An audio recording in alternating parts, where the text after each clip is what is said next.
To confront the Confederate invasion in June 1863, Pennsylvania Governor Andrew Curtin issued a proclamation calling for 50,000 volunteers to serve as temporary emergency defenders. Ultimately, the Commonwealth only mustered 7,000 recruits to make up the Pennsylvania Emergency Militia, with the assistance of neighboring New York and New Jersey regiments. The militiamen were consolidated under the auspices of the United States Department of the Susquehanna, headquartered at the Pennsylvania state capitol at Harrisburg, and commanded by Major General Darius Couch.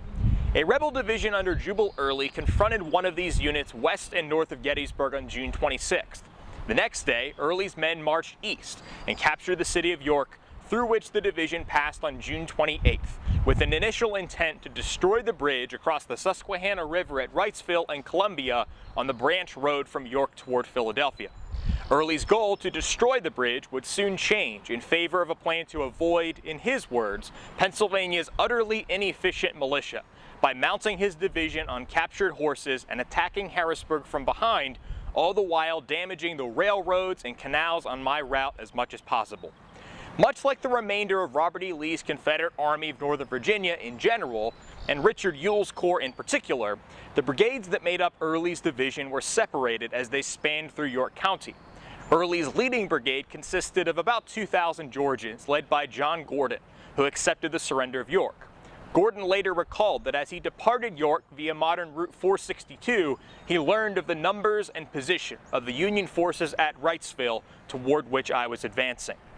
With about 1,300 residents, Wrightsville was by no means a major population center, but did serve as a transportation hub, with a confluence of railroads running east to west, and canals running north to south. The borough was also significant for its settlement along the banks of the Susquehanna River, and with that, the distinction of having a covered bridge which spanned more than a mile across the waterway, making it the longest such structure in the world. The bridge was then on its second iteration, the original composition having been rebuilt in 1834. It provided the only crossing over the Susquehanna between Harrisburg and the Maryland line, and connected Wrightsville in York County to the town of Columbia on the western extent of Lancaster County. Major Granville Haller, an aide to General Couch, noticed that as South Central Pennsylvanians fled the path of the rebel army in this last week of June, the road leading to the bridge was lined with large wagons, removing property of citizens across the Susquehanna. The dire situation forced the bridge company to forego the acceptance of its usual tolls, and agents at once threw the bridge open to travel free. In recognition of the bridge's viability as a means by which Confederate invaders could cross the river and attack Harrisburg without risking a frontal assault on the capital city, the 27th Pennsylvania Emergency Militia was stationed along the river at Wrightsville. When news of the Confederate march toward York reached the 27th Militia, its leader, Colonel Jacob Frick, reported, "I ordered my 2 companies, about 650 men, to the vicinity of the Wrightsville-Columbia Bridge, that we might be prepared to resist any sudden attempt by the enemy to get the possession of the bridge at this point."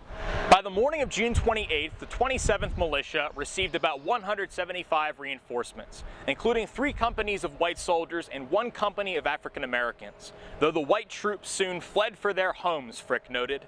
Fortunately for the Home Guard, at least 250 others from Philadelphia, York, and scattered fragments of the 20th Militia, which had just been defeated at Hanover Junction in southern York County, offered additional protection, as did about 50 men from the 26th Militia, recently routed at Gettysburg and very much worn down by their retreat. With John Gordon's rebel brigade approaching, the Keystone State's defenders obtained entrenching tools from citizens of Columbia and the Pennsylvania Railroad Company, Colonel Frick said, adding, "My own men and the Negro Company dug rifle pits on either side of the turnpike." Meanwhile, Granville Haller arranged for the placement of 3 cannon on the Columbia side of the river to rake the bridge in case the enemy forced it while our troops were relying on other defenses. Likewise, Haller demanded that Wrightsville streets be barricaded to complicate a Confederate attack, set up infantry and cavalry defenses on a ridge roughly 3/4 of a mile in front of the bridge, and prepared for the possible demolition of the bridge itself to halt its potential capture and usage by the enemy. Major Haller reasoned if they came with the column to invade the county, it would be impossible to defend the bridge successfully. Altogether, Haller and Frick had little more than 1,000 men, with the aid of some mounted cavalry scouts. Their rebel foe consisted of Gordon's infantry, a battery of 4 rifled cannon, and Virginia cavalrymen fresh off their raid at Hanover Junction. Altogether, about 2,500 Confederate troops, more than double the Pennsylvanians' strength. Between 5 o'clock and 6 o'clock p.m. on June 28th, the Confederate force approached. Gordon deployed skirmishers to make a demonstration in front of the Pennsylvanians' breastworks. The rebel brigade commander then mentioned sending 3 regiments in order to turn these works and, if possible, to gain the enemy's rear, cut off his retreat, and seize the bridge. Before long, Gordon opened fire with artillery, and he said, "A few well-aimed shots and the advance of my lines caused this force to retreat precipitously." During the Pennsylvanians' withdrawal, Colonel Frick made every necessary arrangement to blow up one span of the Columbia Bridge, and the gentlemen charged with the execution of the work commenced sawing off the arches and heavy timbers preparatory to blowing it up with powder. "As soon as every man of my command was over the river, I gave the order to light the fuse," Frick reported.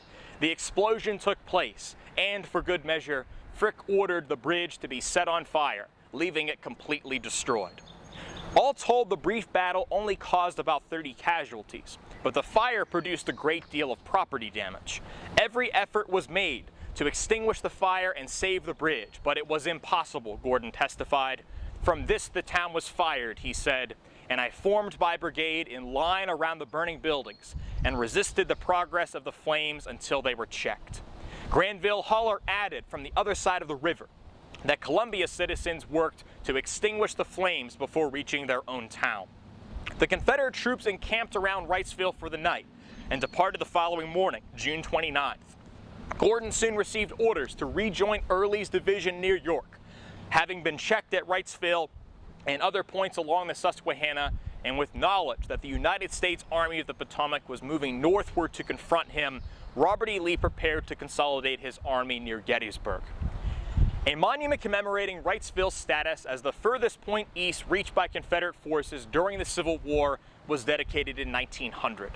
Other related local attractions, including the burning of the bridge diorama and the Wrightsville Historical Museum, as well as outdoor Pennsylvania Civil War trails interpretive markers around town. Additionally, travelers may drive or walk across the current 4th version of the Wrightsville-Columbia Bridge, officially known as the Veterans Memorial Bridge, part of the Lincoln Highway, about 45 miles east of Gettysburg.